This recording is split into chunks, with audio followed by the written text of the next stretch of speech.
లొల్లాయనైతే మరి పార్టీల నుంచి ఎలగొచ్చిర్రు. మరి లొల్లాయి ఎటు పోతాడు అని అన్నదే పెద్ద క్వశ్చన్ మార్క్గా ఉన్నది.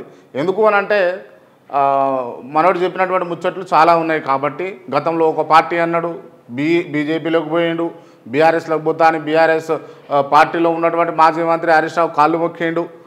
అన్నీ జరిగిపోయినాయి. కాంగ్రెస్ పార్టీలో 2 సార్లు పోయిండు, 2 సార్లు ఇప్పుడు ఆగమైపోయింది. ఇంకేమున్నది అని చూస్తే ఒక టీడీపీ మాత్రమే ఉన్నది.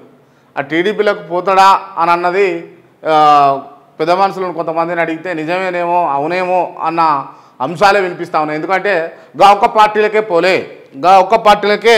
పోలేదు. మీరు గమనిస్తే కనుక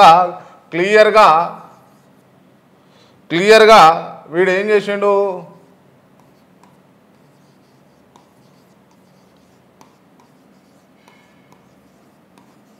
వీడు పోని పార్టీ ఏది ఉందా, బీఆర్ఎస్లో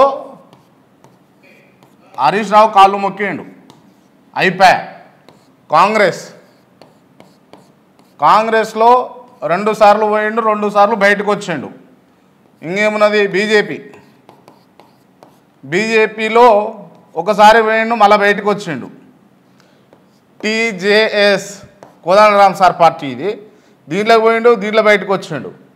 ఇవన్నీ పక్కన పెడితే ఆర్టీఆర్, రైట్ టు రీకాల్ అని, లేకపోతే 7200 అని, లేకపోతే ఎస్సీ ఎస్టీలను, లేకపోతే బీసీ వర్గాన్ని ఇప్పుడు మోసం చేసేందుకు తయారైండు. సో అన్ని వాడిండు, అన్ని వాడిండు. ఇంకా వాడిందంటూ ఏది లేదు. కాకపోతే నాకు నిజంగానే కొంచెం బాధ అనిపిస్తూ ఉన్నది. ఎన్ని మాటలు చెప్తివి పాపం, ఎంత ఆగమైపోయినావు నువ్వు. బాధ అవుతూ ఉన్నది నిజంగానే కదా.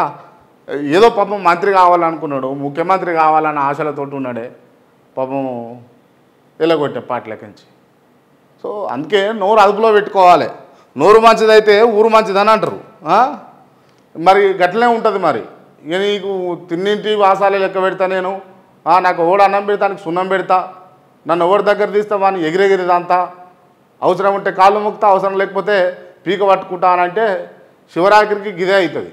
సో దయచేసి ఇకనైనా నీ వైఖరి మార్చుకొని తప్పటడుగు లేకుండా పద్ధతిగా పోతే కనుక నీకు విలువ ఉండే అవకాశాలు ఉంటాయి సమాజంలో. చూడు, ఇవాళ నిన్ను ఎవరో నమ్మే పొద్దు లేకుండా పోయింది. బీసీ వర్గాలు అనుకో, ఎస్సీ ఎస్టీ వర్గాలు అనుకో, లేకపోతే పార్టీలు అనుకో, అన్ని రాజకీయ పార్టీలు, ఇప్పుడున్నటువంటి అన్ని రాజకీయ పార్టీలు అన్నిటిని వాడినావు కదా, అన్ని కండవులు కప్పుకున్నావు కదా. ఇక నువ్వు మళ్ళా వస్తావు ఆ మార్నింగ్ న్యూస్లో వార్తలు చదువుతావు. ఇక నిన్ను జర్నలిస్ట్ అనల్లా, రాజకీయ నాయకుడు అనల్లా, లేకపోతే చీటర్ అనల్లా, లేకపోతే చోర్ అనల్లా, లేకపోతే రాస్కెల్ అనల్లా, లేకపోతే బేవకూఫ్ అనల్లా, లేకపోతే ఇంకేమనాల్లో కూడా తెలంగాణ ప్రజలకు కొత్త పదాలు వెతుకుతూ ఉన్నారు. తెలంగాణ డిక్షనరీలో కొత్త పదాలు వెతుకుతూ ఉన్నారు నీకు పెట్టడం కోసం. ఆ విధంగా అయిపోయింది పరిస్థితి.